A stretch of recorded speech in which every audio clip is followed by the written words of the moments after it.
जे तू सर कोई बुचोली मार गली नुनिया टोली मार गली नुनिया टोली जे तू सर कोई बुचोली मार गली नुनिया टोली ऐसे जे देखैबू त मार दी ओहिरा गोली पागल भइल दूसा टोली घायल भइल चमटोली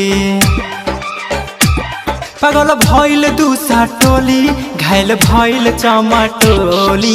ऐसे जे देखैबू त मार दी ओहिरा गोली जे तू सर कैबू चोली मार गली नुनिया टोली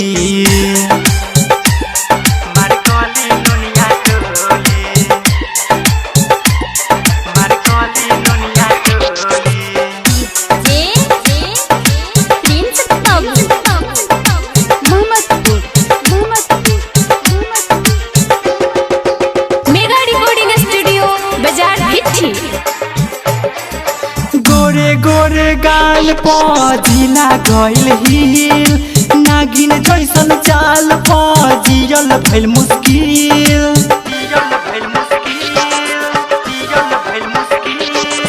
गोरे गोरे गाल पजिला गइल हिल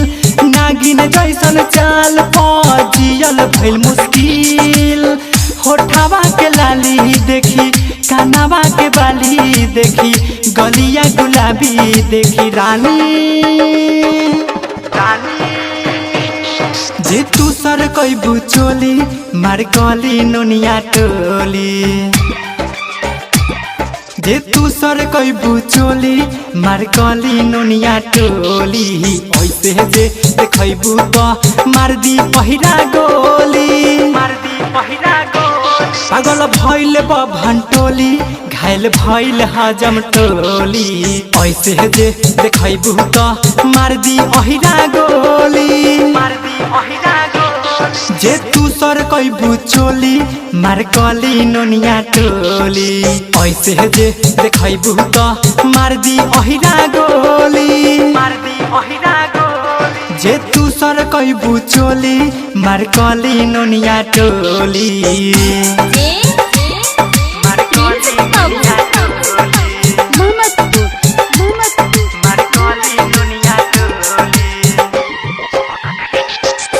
राइटर सुमित अजय से आके गोरी मिल अमित आयुष राज के दे द आपन दिल राइटर सुमित अजय से आके गोरी मिल अमित आयुष राज के दे द आपन दिल उमर 16 साल भइल रेशम जैसन बाल भइल जियल सबके काल भइल रानी जे तू सर कैबू चोली मार गली नुनिया टोली जे तू सर कैबू चोली मार गली नुनिया टोली ऐसे जे देखैबू त मार दी पहिरा गोली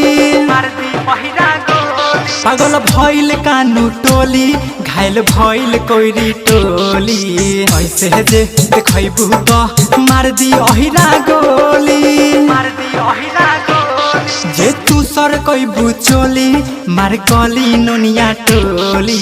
ऐसे जे देखैबू त मार दी ओहिरा गोली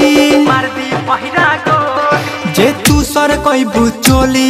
मार गली नुनिया टोली।